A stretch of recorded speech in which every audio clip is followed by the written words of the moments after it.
ساوت درخنە و تێبینیمان لەسەر هێزی ئیسلامیەکان هەیە ئەمە سەلمێنەری ئەوە نییە کە بەڕێز هیچ پەیوەندیت بە هێزێکی ئیسلامی نەمابێت. بەڵێ من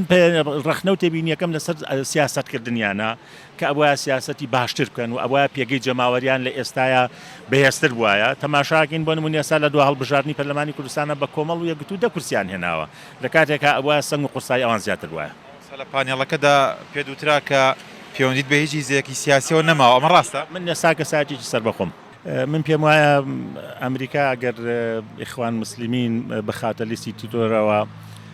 حەماقەت و گەورەیەکی گەوراکات چکە و هێزل لە دروستبوونیەوە هەتاوەکو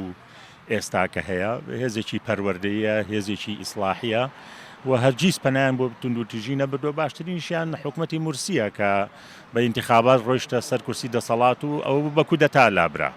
دەربارەی ئایندەی حیزبی ئیسلامیەکان من حیزبی ئیسلامیەکانی کوردستان تێبینیمان هەیە لە سەریان بەڵام هێزی خۆماڵین و ضرورەتن بۆ کۆمەڵگەی کوردستانی لە ڕووی ئەخلاقی لە ڕووی مەسەلەی پەروەردەی تاک و لە ڕووی خێزانەوانەیە من پێم وایە دوو مەلەفی جیاوازن و هیچ هێزێکیش لە کوردستانە وەکو ئیخوان مسلمین خۆی نەناساندووە ڕاستە لە ئەچێ لە قۆناغێک لە قۆناغەکانە ئیسفادیان لە ئەدەبیات و پەروەردەی ئیخوان مسلمین کردبێ بەڵام بڵی لەقێکی ئیخوان مسلمین بن لە کوردستان شتیوانە لارە. پێشبینیەکەی هێزە ئیسلامیەکان لە پێناومانەوەی خوان و سیاسەتکردنیان ئەوە ڕابگەن بە فەرمیکە هیچ پەیوەندێکمان بە ئیخوان مسلمین یاخود هەڵگری بیرروباری ئیخوان مسلمین نین.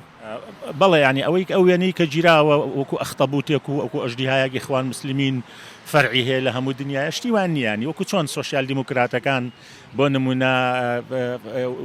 سوود لە ئەزمموی یەکتر وەرەگرن وەکو چۆن ڕۆژگارێکە بوو لە هەفتا و هەشتا و ئێستاش چەپەکان ئیسفادیان لە بیری مارکسیە کرد لە بیری چەبوونە کرد بەڵام گرنگ ئەوەیە تۆ ئیسفادە لە بیری ئەوانی کە بکە چەپکە سۆشیال دیموکراتکە ئیسفادە لە ئیخوانیشکە بەڵام فۆتۆکۆپی ئەو مەبە ئەمە ئەگەر فۆتۆکۆپی ئەو بی زەرەرەکەی لە ڕاستەیە کە من پێم وایە حیزبی ئیسلامیەکان وەکو حیزبێکی تریش ئەبێ لەگەڵ قۆناغە جیاوازەکانە خۆیان بگونجێنن خیتابیان ئاراسیان چونکە ئەوەی کە ئەمێنێتەوانە پەیامی ئینسانە ئامانجەکانە بەڵام میکانیزمەکان و ئامرازەکان ئەکرێ گۆڕانکاری بەسەردابێ. ساوت درخنە و تێبینیمان لەسەر هێزی ئیسلامیەکان هەیە ئەمە سەلمێنەری ئەوە نییە کە بەڕێز هیچ پەیوەندیت بە هێزێکی ئیسلامی نەمابێت. بەڵێ من ڕخنە و تێبینیەکەم لەسەر سیاسەتکردنیانە کە ئەوە سیاسەتی باشتر بکەن و ئەوە پێگەی جەماوەریان لە ئێستاە بەهێزتر وایە تەماشاکەین بۆ نمونە ئێستا لە دو هەڵبژاردننی پەرلەمانی کوردستانە بە کۆمەڵ و یەکگرتو دە کورسیان هێناوە لە کاتێکە ئەوە سنگ و قورسای ئەوان زیاتر وایە. لە پانێڵەکەدا پێدوترا کە پەیوەندیت بە هیچ هێزێکی سیاسیەوە نەماوە ئەمە ڕاستە؟ من ئێستا کە ساعتێکی سەر بەخۆم.